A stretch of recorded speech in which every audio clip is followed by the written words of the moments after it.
Mambo vipi Tanzania? Bwana Baba Chilaka hapa. Leo nanitambulisha kijana wangu wa kuitwa Msingi Moyo. Huyu jamaa hivi karibuni niliposti klipu yake akiwa yuko barabarani anaendesha pikipiki huku kalala chali. Dogo kanicheki, bwana Baba Chilaka mimi nina kipaji, naomba niwaonyeshe wa Tanzania. Au sio bwana? Nikamwambia dogo njoo. Kweli dogo kaja. Alivyokuja akaniambia Baba Chilaka usihangaike. Naomba uninunulie sahani ya ubwabwa tu. Nataka nionyeshe Tanzania kipaji changu kikoje. Nikamwambia ina noma. Kweli nikaingia kwa mama nitilie, nikamchukulia sahani ya ubwabwa, dogo kaingia kwenye pikipiki baba.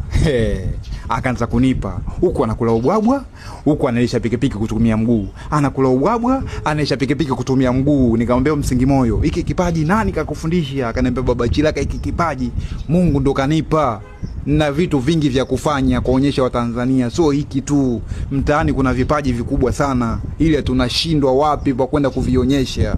Ni kama mdogo wangu Msingi Moyo, mimi nitakusaidia, nitakutambulisha kwa Watanzania. Kwa yoyote atakayehitaji kukusaidia utamuona. Akaniambia poa, haina noma blaza Baba Chilaka. Ni kweli bwana. Dogo kama mnavyomuona na kipaji kikubwa. Huyo hapo akuitwa Msingi Moyo, leo namleta kwenu kwa mara nyingine muone kipaji chake, au sio bwana? Hivi karibuni tutafuata taratibu zote ili aweze kuwa mwanamichezo kamili. Kwa sababu ana kipaji. Yaani kipaji kampa Mungu, kipaji sio cha kufoji. Kipaji kampa Mungu.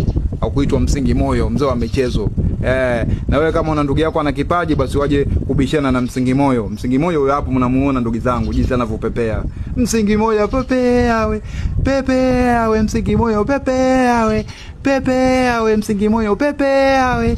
Pepea we Msingi Moyo pepea we. Pepea. Oya Msingi Moyo hapo yo mnamuona wenyewe jinsi anavyopepea, anakula ubwabwa kutumia.